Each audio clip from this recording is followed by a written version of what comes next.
আচ্ছা, আমাদের যেই কোয়েশ্চেন নাম্বার 2-তে বি নাম্বার যে কোয়েশ্চেনটা আছে যে show how to change the user in a Windows system. তো এখানে আমাদের যে কাজটা করতে হবে, আমি এখন এইখানে কাজ করছি।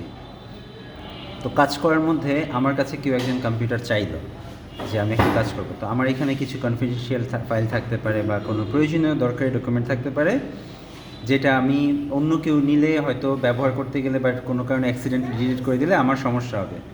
সেই ক্ষেত্রে আমি তাকে ইউজারটা পরিবর্তন করে দিব যাতে আমার কোনো ফাইল সে কোনো প্রবলেম না করতে পারে। সেই ক্ষেত্রে আমাকে যেতে হবে প্রথমে স্টার্ট মেনুতে, তারপর এখান থেকে এই যে এখানে উপরে এখানে একটা অপশন আছে, এই যে এখানে 4টা ছবি দেখা যাচ্ছে, তো পাওয়ার 5টা টোটাল।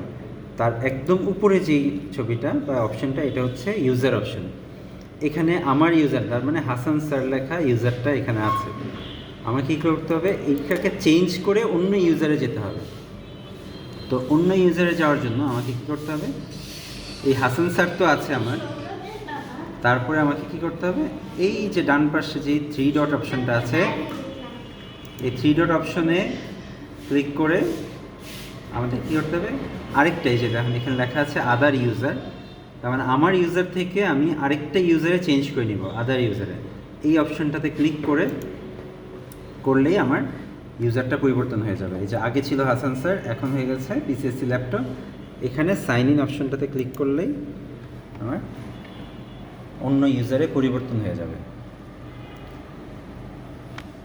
এই যে এখানে কিন্তু আমি আগেরবার যেই কাজগুলো করেছি বা যেই ফাইলগুলো ছিল এখানে কিন্তু কোনোটাই নেই, কারণ হচ্ছে এখন আমার অন্য একজন ব্যবহারের জায়গায় আমি চলে গেছি, অন্য একজন ইউজারের জায়গায় আমি চলে গেছি, আমার ইউজারটাতে আমি নাই, সেই কারণে আমার ফাইলগুলো এখন সুরক্ষিত থাকবে।